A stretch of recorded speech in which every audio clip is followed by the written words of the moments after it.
Ce que l'on dit peut avoir autant d'impact sur une personne que ce que l'on fait. Si comme moi, vous êtes sensible aux mots, aux paroles, vous êtes au bon endroit.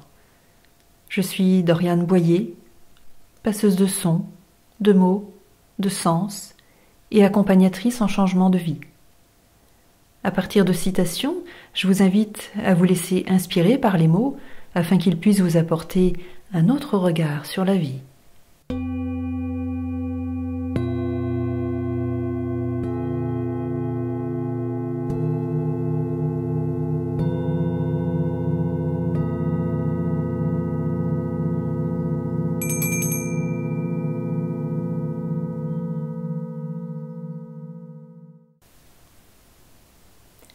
Pour ce premier podcast, j'ai choisi une citation de Coluche.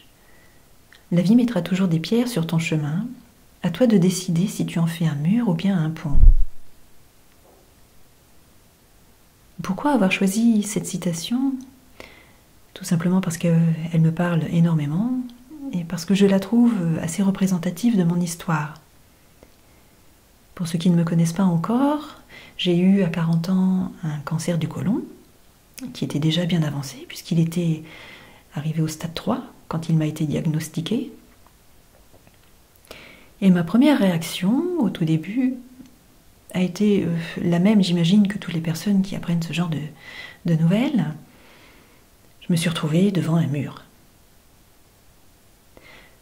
Jusqu'au moment où 2 de mes filles, peut-être 2 semaines plus tard, alors qu'elles étaient encore bien jeunes, puisqu'elles avaient 12 et 9 ans, et sans se concerter, m'ont posé exactement la même question, à 3 jours d'intervalle.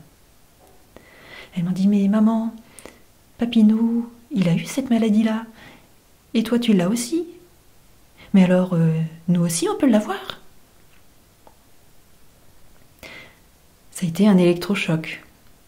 Et j'ai décidé, à ce moment-là, que j'allais guérir.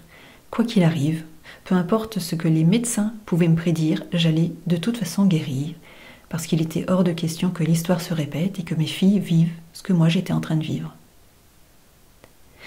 Et le cancer aujourd'hui, eh bien, je le remercie, parce qu'en fait, il m'a permis de faire un énorme travail personnel, un travail sur moi-même, un travail de remise en question.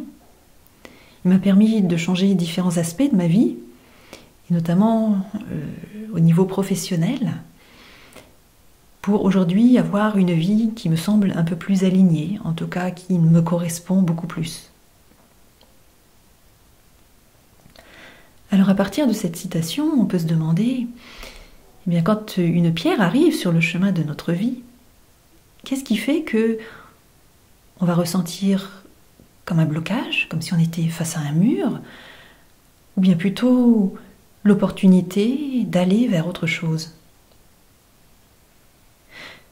Et comment on développe de la résilience.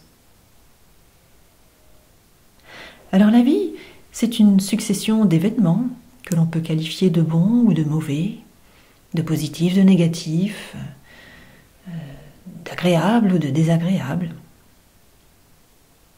Et ces 2 polarités, de bien, de mal, on les retrouve dans toutes choses. Ce sont 2 aspects que l'on retrouve dans toutes les choses de la vie. Comme les 2 faces d'une même pièce. Vous avez le côté pile, vous avez le côté face. Vous avez les avantages, vous avez les inconvénients. Et en fait, c'est nous, les êtres humains, qui qualifions ces événements de positifs ou de négatifs.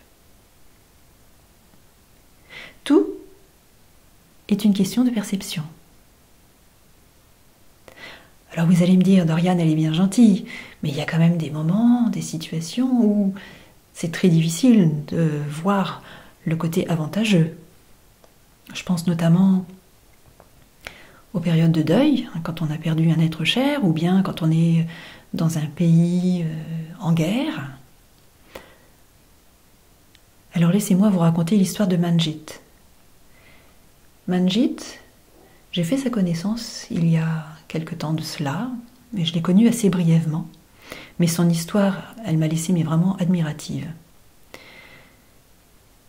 Elle nous a raconté qu'à 21 ans, alors qu'elle était étudiante à Paris, et qu'elle avait une vie dans laquelle elle se sentait pas toujours très très bien, sans trop savoir pourquoi, eh bien elle est tombée sur les rails du métro. Elle a eu le bras droit sectionné et sa moelle épinière a été atteinte. Elle est maintenant en fauteuil roulant, paraplégique. Eh bien, elle a réappris à vivre, à tout faire avec sa main gauche, puisqu'elle était droitière. Elle a continué ses études, elle est allée jusqu'au bout et maintenant elle est coach pour justement les personnes handicapées, pour les aider à surmonter les épreuves qu'eux aussi ils peuvent traverser comme elle. Et je me souviens qu'une fois qu'elle a eu terminé de nous raconter son histoire personnelle, elle a eu ces mots. En fait, je ne me suis jamais sentie aussi bien que depuis que je suis dans mon fauteuil. Donc voilà, tout est une question de perception. Et la perception, eh bien, en fait, elle nous vient de nos expériences passées et de comment notre cerveau il a enregistré l'événement. Si par exemple vous avez eu un accident de voiture, pas bien grave, est-ce que votre cerveau il a enregistré conduire égale danger?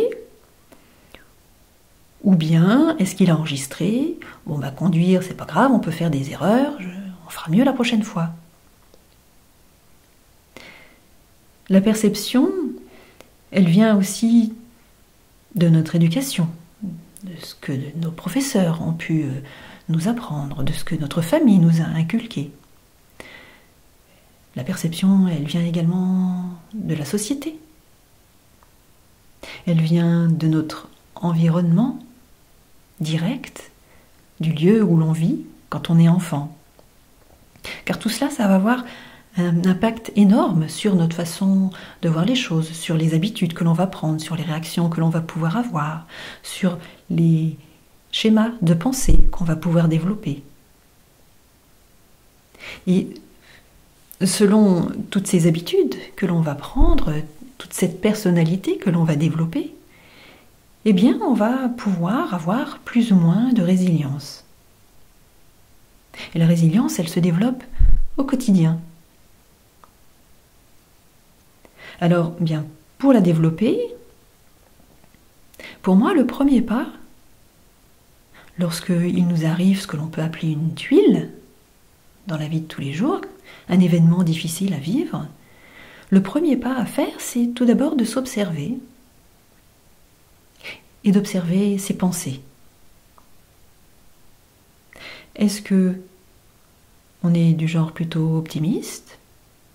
On se dit voilà, c'est un problème, on va trouver une solution. Ou bien est-ce que l'on est plutôt du genre découragé, à se dire oh ça y est, encore une tuile, il n'y a qu'à moi que ça arrive. Et puis ensuite, une fois qu'on s'est observé, eh bien, je vous invite à prendre conscience que de toute façon, c'est fait. La situation, elle est là, on ne peut pas revenir en arrière. Et puis enfin, de vous poser la question, maintenant que c'est là, qu'est-ce que je fais pour rendre cette situation plus agréable à vivre? Je décide quoi? Et c'est cette décision qui va vous permettre de changer le regard sur ce qui vous arrive et d'ouvrir un chemin vers quelque chose qui va vous convenir beaucoup mieux.